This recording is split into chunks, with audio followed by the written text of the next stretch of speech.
Good morning, everyone. Happy Wednesday morning to you, and welcome back to Morning Musings. My name is Don K. Preston. I am the president of Preterist Research Institute of Ardmore, Oklahoma. We are looking at the Olivet Discourse, Matthew 24 and 25.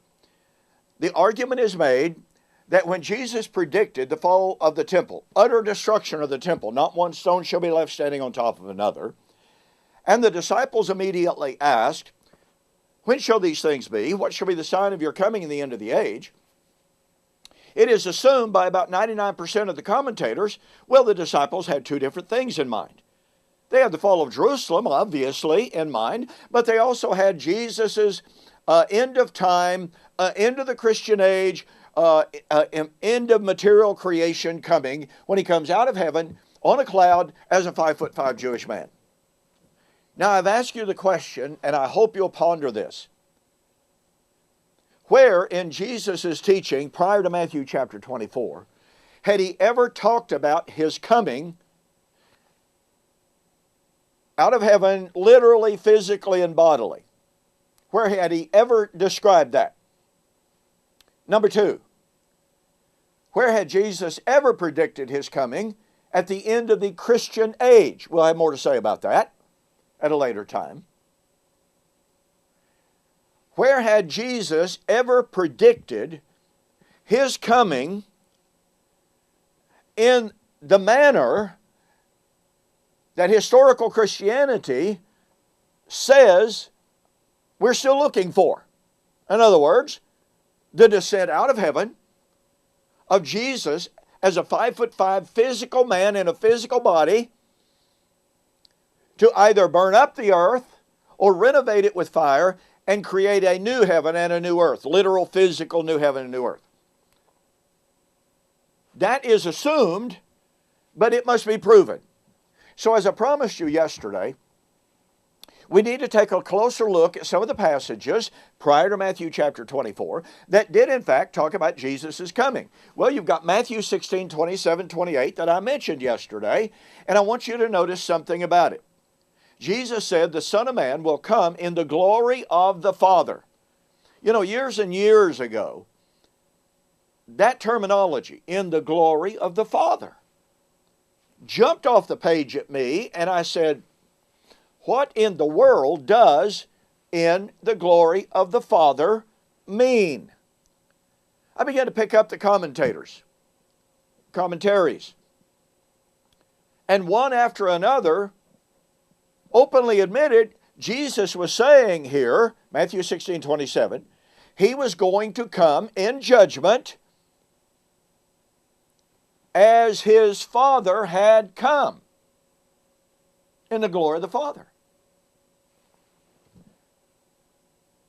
Now the great question therefore is, how had the Father come previously?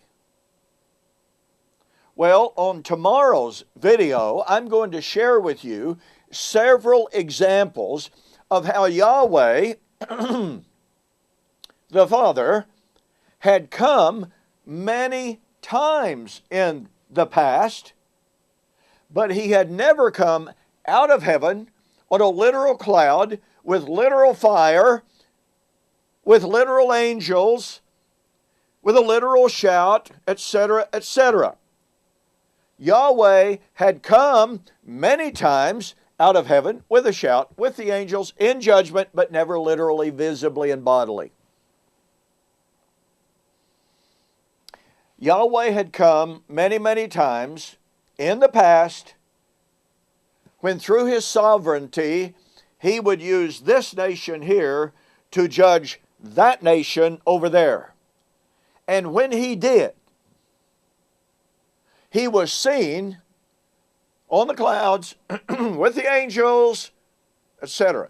Not optically, but through the eyes of faith, through the eyes of comprehension.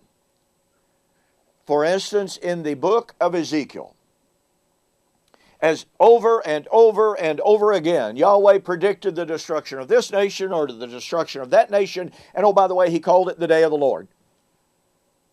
But 82 times in the book of Ezekiel, when the Lord said He was going to act against this nation in the day of the Lord, when He would come on the clouds in judgment, it is said, then shall they know that I am the Lord.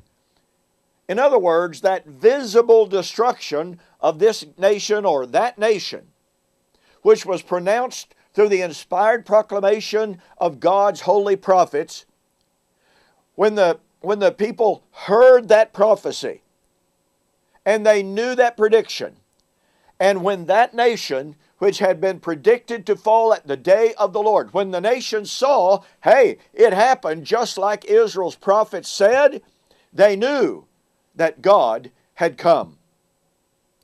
And Jesus said, I'm going to come in the glory of the Father. Not only that, in John 5:19 and following, Jesus said, from henceforth the Father judges no one, but He has given all judgment unto the Son, that from henceforth the Son should judge as He has seen the Father judge. How had Jesus seen His Father judge? By using this nation to judge that nation, never literally, visibly, and bodily.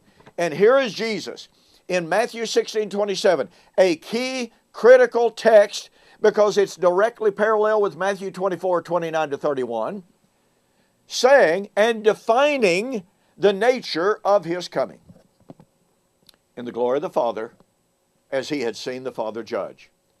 Look, I've written this book, like Father, like Son, on clouds of glory. This book is one of the most exhaustive and extensive discussions of the nature of Christ's parousia that you're going to find anywhere. This book has been and continues to be used in some college courses to teach eschatology. The comments on this book from professors, from scholarly men, have been absolutely outstanding. If you want to understand the nature of Christ's parousia, which is what the disciples asked about in Matthew 24, then you need to get a copy of this book. Go to my website, donkpreston.com, BibleProphecy.com, order the book, Like Father, Like Son, on Clouds of Glory. Be sure to send me a note that you saw the offer on YouTube or Facebook, and I'll refund your shipping. All right.